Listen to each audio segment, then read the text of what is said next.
Hi friends, இன்றைக்கி ஜல்லிக்கட்டு. இன்றைக்கி ஜல்லிக்கட்டு அதுவும் இன்றைக்கி நம்ம வீட்டில் பொங்கல் வச்சுருக்கோம். வாங்க எப்படி வச்சோன்னு பார்க்கலாம். பொங்கல் வைக்க தேவையான சாமான் எல்லாமே நம்ம வாங்கி வச்சிட்டோம். அரிசி, பருப்பு, வெல்லம், வாழைப்பழம், தேங்காய் எல்லாமே தேவையான கோலம் போட்டாச்சு வெளியே. அதுக்கப்புறம் நவீன முறையில் கேஸ் அடுப்பை கோலத்துக்கு நடுவில் வச்சு மேலே கரும்பு மூனை வச்சு டென்ட்டு கட்டியாச்சு. அதுக்கப்புறம் பொங்கல் பானையை எடுத்தாச்சு. அதுக்கப்புறம் அரிசியும் பருப்பு தனித்தனியாக ஊற வச்சு வெல்லத்தை உடச்சி வச்சாச்சு. அதுக்கப்புறம் கேஸ் அடுப்பில் தண்ணி வச்சு அந்த அரிசி தண்ணியை ஊற்றினோம்னா அது மேலே பொங்கி வரணும்.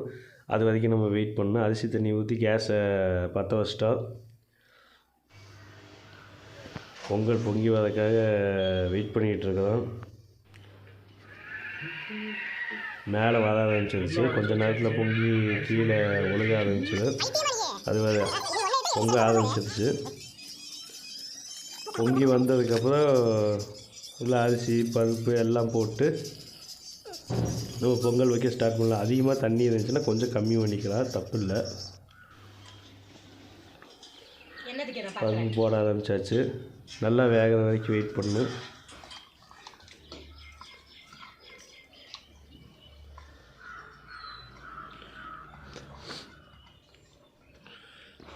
பருப்பு அரிசியெல்லாம் போட்டதுக்கப்புறம் ஒரு கிண்டி விட்டு வெல்லம் போடணும். வெல்லம் போடணும்னா கிளறி விட்டே இருக்கணும், இல்லைன்னா அடி பிடிச்சிக்கும்.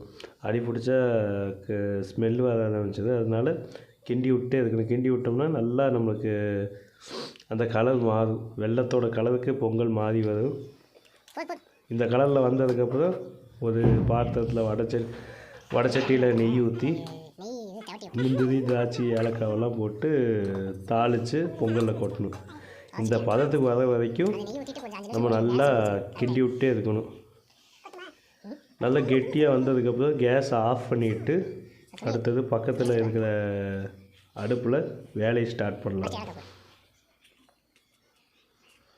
நெய் காஞ்சதுக்கப்புறம் நெய்க்குள்ளே ஃபஸ்ட்டு ஏலக்காவை போட்டு வதக்கி விட்டு அதுக்கப்புறம் திராட்சை, முந்திரி எல்லாம் போட்டு போட்ட உடனே எடுத்துடணும், இல்லைன்னா கறியிடும்.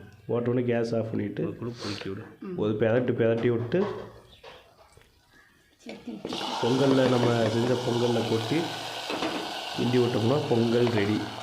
நல்லா கிண்டி விட்டதுக்கப்புறம் ஒரு 5 நிமிஷம் மூடி வச்சோம்னா இன்னும் நல்லா கெட்டியாகிடுது பொங்கல்.